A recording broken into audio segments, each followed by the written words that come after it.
Okay, MAP4C, day 17, part 2. Example 2 is Ferd is going to use a fixed amount of cardboard or whatever to construct a rectangular prism-shaped candy container. What volume can he construct? So the constraint here is how much cardboard he has, not how much volume he needs to deal with. So this is the constraint. And again, as soon as we're thinking rectangular base prism, that's a cube.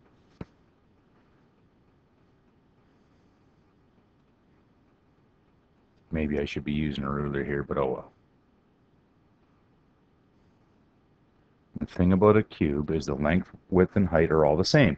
And we know that the surface area is 6,000. All right, so that means we're going to use this 6,000 to figure out what x is. Well, in a cube, we've got 6 squares all the same size, right? The surface area is 6x squared. Each square has an area of length times width. X times x is x squared. There's 6 of them all together, and that answer is 6,000. Well, now I got to solve this little equation. I divide by 6 on both sides.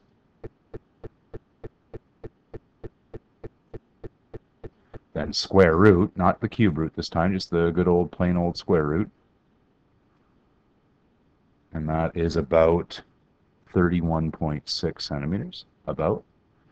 What volume can he construct? Well, that's how we finish off the question. We found out what x is. The volume then is length times width times height, but we don't really need that. It's just x cubed, isn't it? 31.6 to the exponent 3. And that should be, it looks like, it's a big number, 31622 about. Let me just check that, make sure that's right. Yeah. No, not quite, I guess. I rounded. And if you use this number's still kicking around on your calculator. If you just cube it, that's the most accurate that you can do with your calculator. If you write down this number and put in 31.6 cubed into your calculator, you get this one that I have right here, 31,554-ish, and change. And that's centimeters cubed. Now that's not really very good volume talk, right? Remember, 1,000 centimeters cubed. Not supposed to be centimeters cubed, equals 1 liter. So what's this? This is 31.5 liters, about.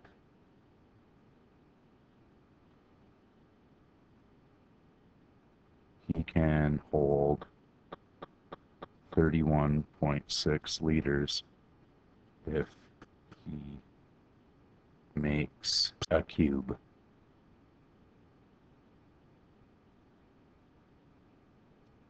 Okay. Example 3. What dimension should a soup can be to minimize the packaging? Well, these questions are starting to get a little more difficult, but we'll be okay because we know something about the soup can, right? For a soup can to be the best shape, we know that the diameter and the height have to be the same to make it like a QB cylinder. So the best cylinder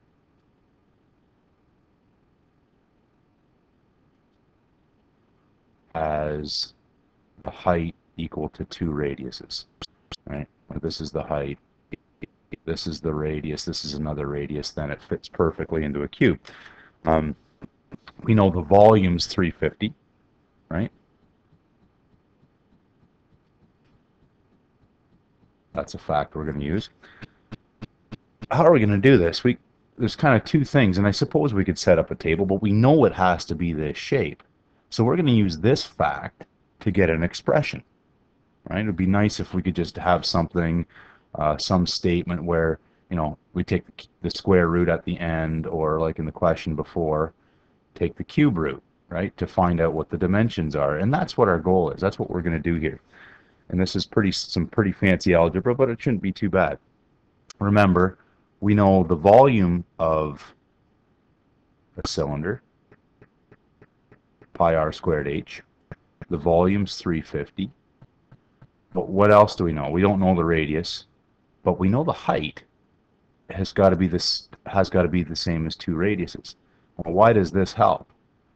Well, I see r squared and r there. When I put those together, I can use some of my exponent rules from previous grades, put the number parts out in front, 2 times pi, and I could use my calculator and get a number there, but then r squared times r is r cubed, and then I'm getting pretty close to being able to take the cube root and find out what that radius is. But before I can do that, I got to get rid of the 2 pi, right? So 2 pi, I'm going to divide, right? Because the operation between the 2 pi and the r cubed is multiply, do the opposite operation, which is divide. And on this side, of course, it's gone. On this side, I get something on my calculator, some number on my calculator, which is 350 divided by 2 pi. Watch this on your calculator, put that in brackets, so you get about 55.7. And then now I can take the cube root of that.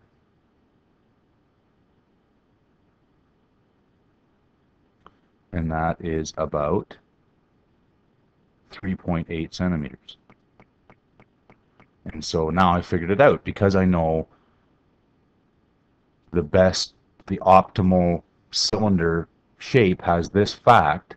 I found that the radius, they just want what dimensions, the radius is 3.8 centimeters, and the height's twice that.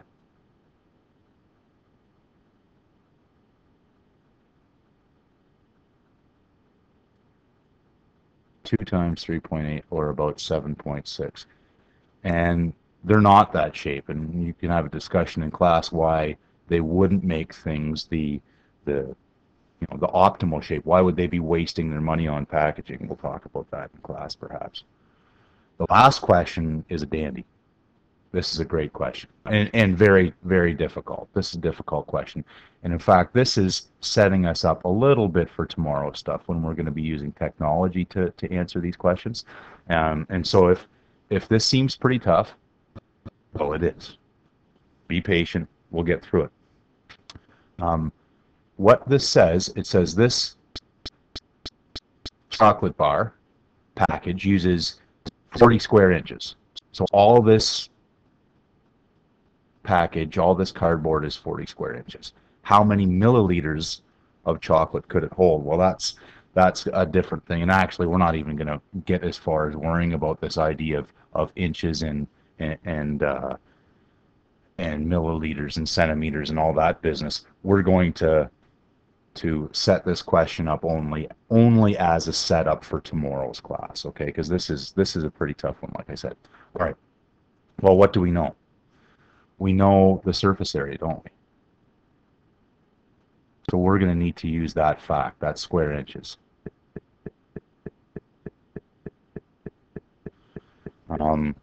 What else do we know? We know that this end is a equilateral triangle, right? But I don't know how big. And I don't know how long the bar is. And so there's a few dimensions that I need to find here, right? If this is x, this is x. This isn't x. Maybe it is. I don't know. Right? I don't know how long this is. Probably I could convince you that for a perfect shape, probably that would be at x as well. But we don't know. And of course, that's not true in here. Otherwise, the chocolate bar would be really small. Okay, here we go. The surface area, I'm going to call this L, by the way. The length of the chocolate bar is L. We know that the surface area is 40 square inches. We want to know, how much chocolate we could fit on the inside. We want to find the volume. So the volume is unknown. And we want to maximize it, right? We want to figure out how much volume we could fit into this chocolate bar with 40 square inches. What do we got? The surface area is 2 triangles on the front and back, right? It's 2 triangles. And you see how it's 3 rectangles that are exactly the same size and shape. The bottom, the left slant side, and the right slant side are 3 or sorry, 3 rectangles.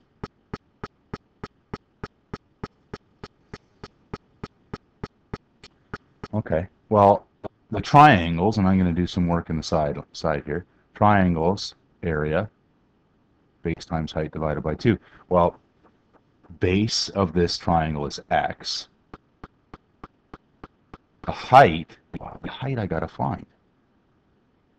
And we did this before using Pythagorean theorem, but here, this height, I'm going to make it a different color so you can see it okay.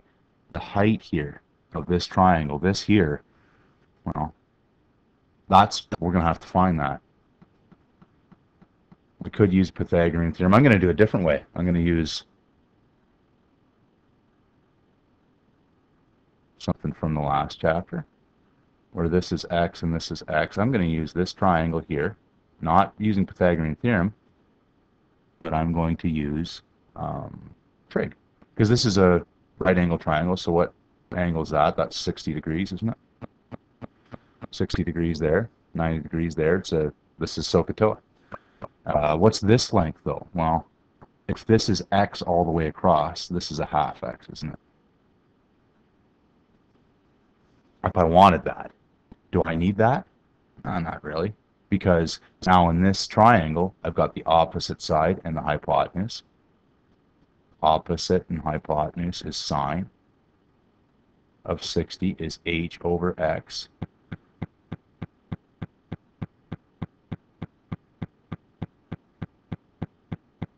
Notice this sine of 60, pound that into a calculator, that's about 0.87. This isn't much fun because, you know, I don't have an answer for h. Like h isn't a value. It isn't like 4.3 centimeters or something like that. It's an expression involving x. Well, that kind of makes sense because we're trying to find out the x that gives us the best shape. So it kind of makes sense that h might be an expression. And notice this base is x.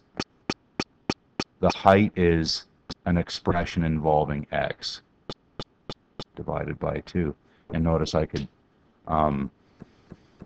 get a number, 0.87 divided by 2 if I wanted there, but I'm looking ahead, and this 2 and this 2 will cancel out.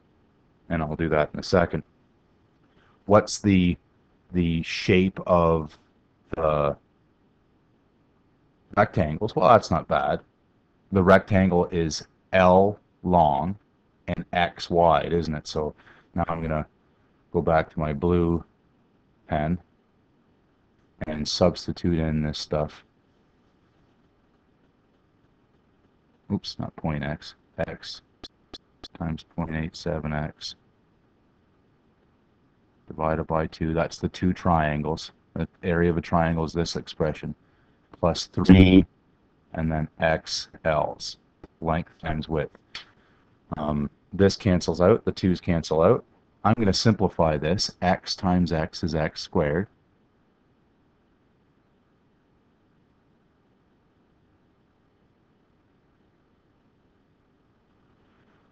Say, well, hang on, how does this help? Well, the surface area is 40, right? And so this gives me an expression, a relationship between x and L. And so I could use some technology like we did the other day, and I'll show you that, and like we will tomorrow, to find out values of x and L that make this true. And then I can use this expression, these expressions involving x and L, to find the volume, okay? And in fact, what I want to do is I want to get L alone. I'm going to highlight this just so you see where I'm going the next couple of steps, so I get an expression involving L. Okay? Well, to get L alone, I'd have to subtract that from both sides.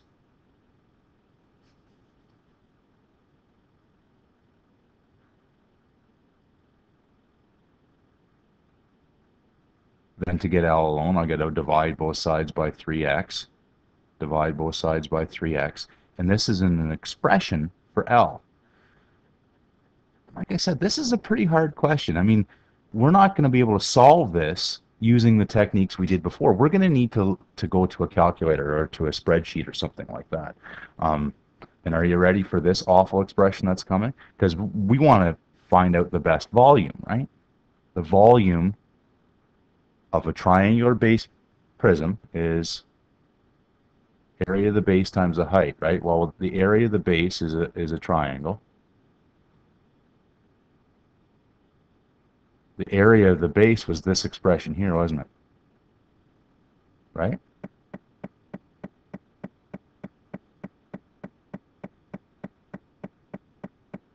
X times 0.87 x divided by 2. That's this.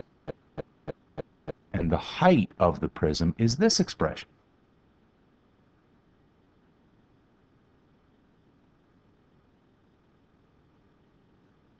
All right? That one goes right there. That's the, and like I said before, we're not going to get an answer here. We're not, like, we can't solve that. That's too difficult for us to solve without a calculator. Without a calculator or with a spreadsheet, I'll be able to do this. Right? I made a goof up there. I'll be able to do this on a spreadsheet. So I'll put this in and try and find the best volume, right? And so I'm going to show you that, but this is actually tomorrow.